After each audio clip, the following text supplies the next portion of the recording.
Pakistan has consistently shared its serious concerns about the safe havens and sanctuaries enjoyed by Pakistani origin terrorists calling themselves Sarmachars on the ungoverned spaces inside Iran.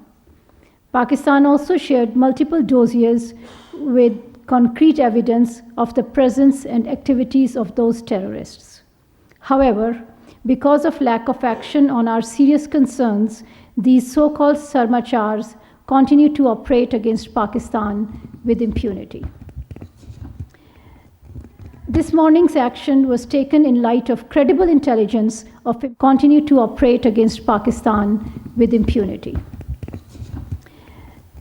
This morning's action was taken in light of credible intelligence of impending large-scale terrorist activities against Pakistan by these terrorists. This action is a manifestation of Pakistan's unflinching resolve to protect and defend its national security against all threats. The successful execution of this highly complex operation is also a testimony to the professionalism of the armed forces of Pakistan.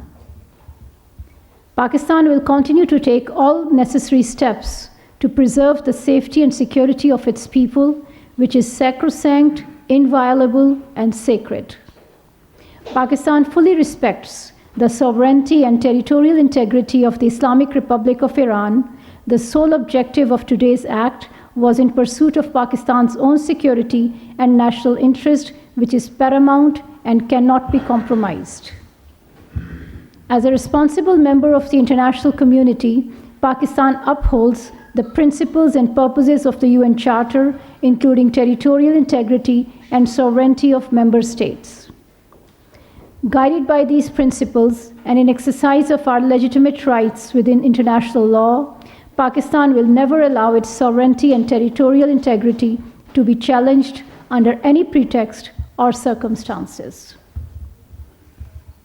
Iran is a brotherly country, and the people of Pakistan have great respect and affection for the people of Iran.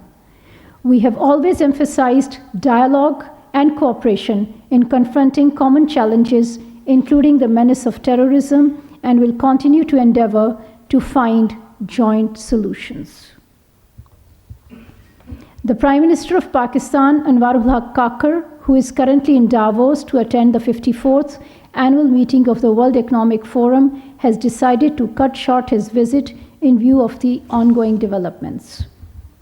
At the WEF, Prime Minister participated in the informal gathering of the World Economic Leaders and delivered keynote address at an event titled Trade, Tech's $1 Trillion Promise, and held meetings with participating leaders on the sidelines.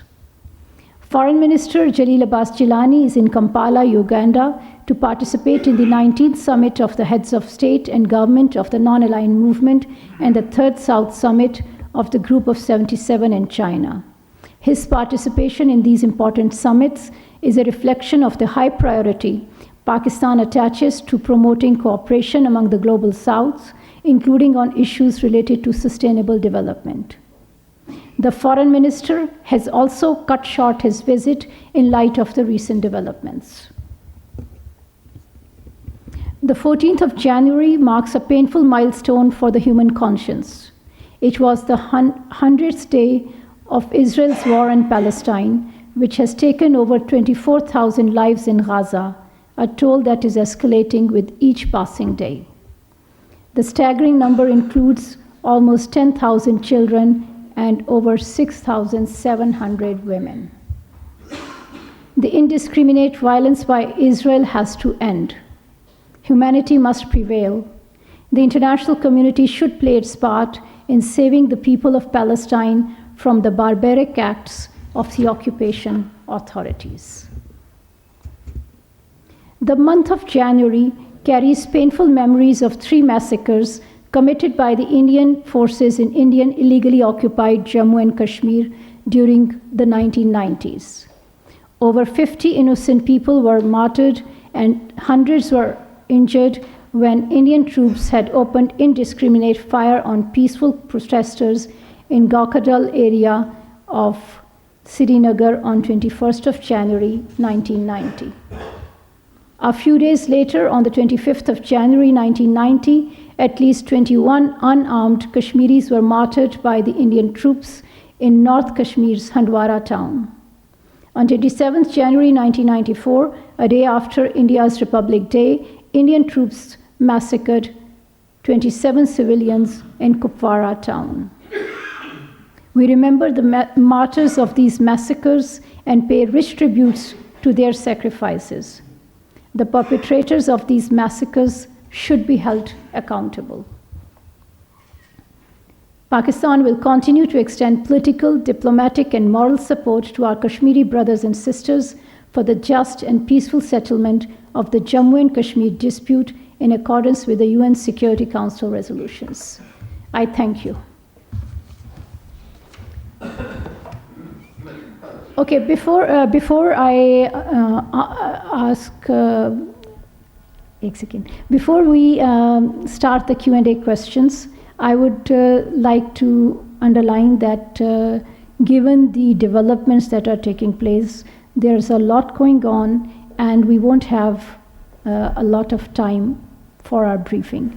So I would request all of you to have one question when you ask this question. Please don't repeat a question which somebody else has asked, so that we can cover more people. If you have more than one question, then it would be my prerogative to answer the questions that I like. So with that, let's start with इससे शुरू करते हैं. हाँ जी, खालिद साहब से शुरू करते हैं आज.